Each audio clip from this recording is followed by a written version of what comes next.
अस्सलामु अलैकुम वरहमतुल्लाहि वबरकातुहू। रमज़ानुल मुबारक जो बाबरकत ऐं अज़ीम महीनो इंतहाई तेज़ी सां पंहिंजी पुॼाणी तरफ़ रवां दवा आहे। रमज़ानुल मुबारक जे हवाले सां हिकिड़ो इंतहाई अहम मसइलो आहे सदक़तुल फ़ितर जी अदायगी या फ़ितरे जी अदायगी। ज़रूरी आहे त असां क़ुरान हदीस जी रोशनीअ में इन ई फ़र्ज़ जी अदायगी करियूं, छो त जेकॾहिं को बि अमल क़ुरान हदीस खां हटियलु आहे त पोइ अल्लाह ताला उनखे क़बूल कोन थो फ़रमाए।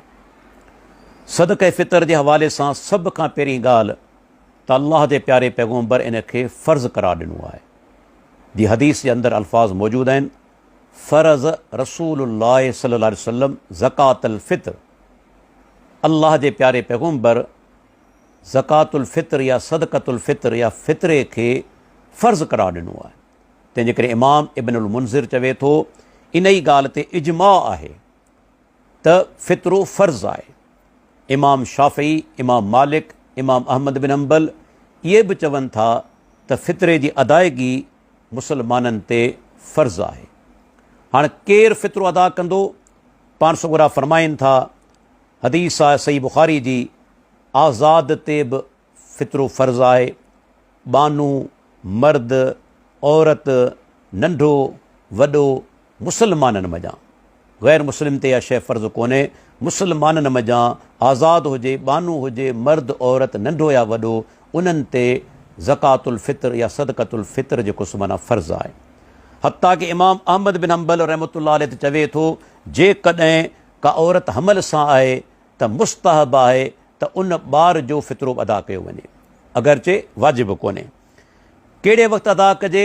उन जो मसनून वक़्तु आहे, अफ़ज़ल वक़्तु आहे त ईद वारे ॾींहुं फजर थियण खां पोइ ईद नमाज़ जी अदायगी खां अॻु ताईं। अल्लाह जे प्यारे पैगम्बर जो फ़रमान आहे, पाण हुकुम ॾींदा हुआ सहाबा खे त ईद नमाज़ ते वञण खां अॻु में सदक़े फ़ितर अदा करियो। जेकॾहिं को माण्हू बाद में अदा करे थो त आम सदको आहे, सदक़े फ़ितर अदा कोन थींदो।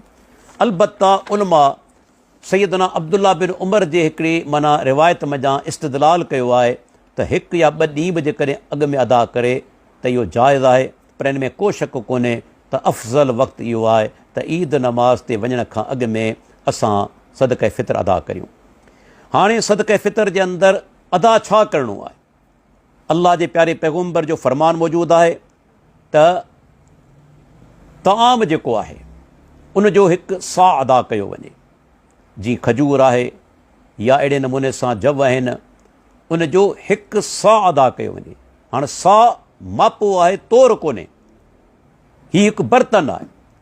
जेकॾहिं उन जो अंदाज़ो लॻायो वञे मौजूदा दौर जे हिसाब सां त तक़रीबन हिन दौर जा 2.5 किलो थी नथा। माना ईअं चइजे त हर उहा जिन्स जेका असां घर में वापरायूं था, जीअं कणिक आहे, जव आहिनि या का ॿी शइ, उन जो हिकु सा तक़रीबन 2.5 किलो हर माण्हू जे तरफ़ां अदा कयो वञे ऐं मिस्कीन जे हवाले कयो वञे। सहाबी चवे थो अबू सईद ख़ुदरी रज़ी अल्लाह अन्हु त कुन्ना नुख़्रिजु ज़कातल फ़ित्रे साअन मिन तआमिन। ऐं हदीस लफ़्ज़ अॻिते फ़ी ज़मानिन नबी सल्लल्लाहु अलैहि वसल्लम, चवे थो अल्लाह जे प्यारे पैगम्बर जे ज़माने में असां साहबा किराम हिकु सा जेको सो ताम जो कढंदा हुआसीं, अदा कंदा हुआसीं। हीअ हदीस दलील आहे त अल्लाह जे प्यारे पैगम्बर जो हुकुम आहे त हिकु सा अदा कयो वञे।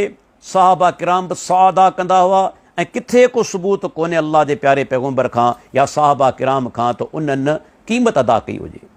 जीअं अॼुकल्ह काफ़ी मुस्लमान क़ीमत अदा कनि था, लेकिन अल्लाह जे नबी इहो कमु कोन कयो आहे, न की साहबा किराम कयो आहे, न की प्यारे पैगम्बर जो हुकुम आहे। हालांकि उन दौर जे अंदरि दीनार हुआ, दिरहम हुआ, पर उन जे बावजूदि अल्लाह जे नबी ताम मञा हिकु सा ॾियण जो हुकुम ॾिनो। तंहिंजे करे यादि रखी छॾियो, मसनून तरीक़ो इहो ई आहे। हत्ता कि इमाम शाफ़ी, इमाम मालिक, इमाम अहमद बिन हंबल इहे सभ जा सभु चवनि था जेकॾहिं क़ीमत अदा कंदो त क़ीमत अदा करणु जाइज़ न आहे। इमाम अहमद जो त अज़ीम हिकिड़ो कौल आहे। हिकु माण्हू अची चयो त साईं उमर बिन अब्दुल अज़ीज़ रहमहुल्लाह जेको ताबई आहे उहो माण्हुनि खां क़ीमत वठंदो हो। तॾहिं चयाई यदऊन कौल रसूलिल्लाह सल्लल्लाहु अलैहि वसल्लम व यक़ूलून क़ाल फुलानुन। अल्लाहु अकबर। इमाम साहब चयो त अल्लाह जे प्यारे पैगम्बर जे फ़रमान खे छॾी नथा ऐं चवनि था त फुलाणे हीअं चयो आहे। अल्लाह जा बानो हूं बि शरई दलील क़ुर हदीस आहिनि। जिते अल्लाह जे नबी जो फरमान अची वञे उते उनजे मुक़ाबले में कंहिंजी ॻाल्हि कोन हलंदी। ताबई जो कौल त कंहिंजे नज़दीक हुज्जत कोन्हे, हत्ता कि सहाबी जो कौल बि जेकॾहिं सही हदीस जे ख़िलाफ़ आहे असीं कोन वठंदासीं। अल्लाह जो हुकुम बि आहिनि, फिन तनाज़अतुम फी शैइन फरुद्दूहु इलल्लाहि व रसूल। तव्हांजो इख़्तिलाफ़ थी पए कंहिं मुआमले जे अंदरि, मोटायो अल्लाह ॾांहुं अल्लाह जे रसूल ॾांहुं। हाणे अल्लाह जे रसूल असांखे हिकु साह ॾियण जो हुकुम ॾिनो आहे, किथे क़ीमत अदा करण जो हुकुम कोन ॾिनो आहे। तंहिंजे करे इन ई में ई असांजी सलामती आहे त असां प्यारे पैगम्बर जी सुन्नत मुताबिक़ अमल करियूं। बाज़ उलमा वरी सदक़े फ़ितर खे क़यास कयो आहे ज़कात ते, हालांकि ज़कात अलॻि शइ आहे, सदक़े फ़ितर अलॻि शइ आहे। अल्लाह जो बानो ज़कात जो त निसाब आहे, लेकिन सदक़े फ़ितर जो को निसाब कोन्हे। हर उहो माण्हू जंहिंमें एतिरी पुॼत आहे जो हिकु साह अदा करे सघे पंहिंजे तरफ़ां या ख़ानदान जे तरफ़ां, त उन ते सदक़े फ़ितर फ़र्ज़ु आहे। ज़कात जो बाक़ाइदा निसाब आहे ऐं ज़कात साल गुज़रण खां पोइ कंहिं बि महीने जे अंदरि अदा करे सघिजे थी, लेकिन सदक़े फ़ितर जो तालुक़ रमज़ान सां आहे, बल्कि ईद जॾहिं उनखे अदा कबो आहे। मसनून तरीक़ो इहो आहे। अहिड़े नमूने सां ज़कात जा मद आहिनि, 8 मद अल्लाह ताला ॿुधाया आहिनि जिन में ज़कात खे तव्हां ॾेई सघो था, अदा करे सघो था, लेकिन सदक़े फ़ितर सिर्फ़ु मिस्कीन जे हवाले करिणो आहे। तंहिंजे करे सदक़े फ़ितर खे ज़कात ते क़यास कोन कबो, उनजो को दलील कोन्हे। हत्ता कि तव्हां ॾिसो न दौर जे अंदरि आउं ईअं चवंदुसि वॾा वॾा इल्म जा पहाड़ उन्हनि बि फ़तवा ॾिनी आहे त क़ीमत अदा करणु जाइज़ न आहे, बल्कि ताम जो हिकु साह अदा कयो वञे। ऐं नाला वठां थो शेख अब्दुल अज़ीज़ बिन अब्दुल्ला बिन बाज़ रहमतुल्लाह अलैह, उनजी फ़तवा आहे जिल्द नंबर 14 फ़तावा जे अंदरि 202 ऐं 208 नंबर सफ़ो। शेख इब्न उसैमीन रहमहुल्लाह जी फ़तवा आहे जिल्द नंबर 18 277 ऐं 278 नंबर सफ़ो। शेख सालिह बिन फौज़ान हफ़िज़ुल्लाह जी फ़तवा बि आहे संदसि मनात किताब जे अंदरि। ऐं अहिड़े नमूने सां शेख बदियुद्दीन शाह राशिदी रहमतुल्लाह अलैह बदियु तफ़ासीर जिल्द नंबर 2 324 नंबर सफ़ो। शेख अलबानी रहमतुल्लाह अलैह जो ऑडियो क्लिप मौजूदु आहे। शेख जो शागिर्द अबू इसहाक़ हुवैनी जी फ़तवा मौजूदु आहे ऐं सऊदी अरब जी जेका मुस्तक़िल कमेटी आहे बरा फ़तावा लजनतु दाइमा, उन जी फ़तवा बि आई आहे त क़ीमत अदा करणु जाइज़ न आहे ऐं उहो ई अमल कबो जेको प्यारे पैगम्बर सुन्नत मुताबिक़ आहे त ताम मञा हिकु साह जेको अदा करिणो आहे। तंहिंजे करे असांजे लाइ लाज़िम आहे असीं उहो ई अमल करियूं जेको प्यारे पैगम्बर खां साबित आहे।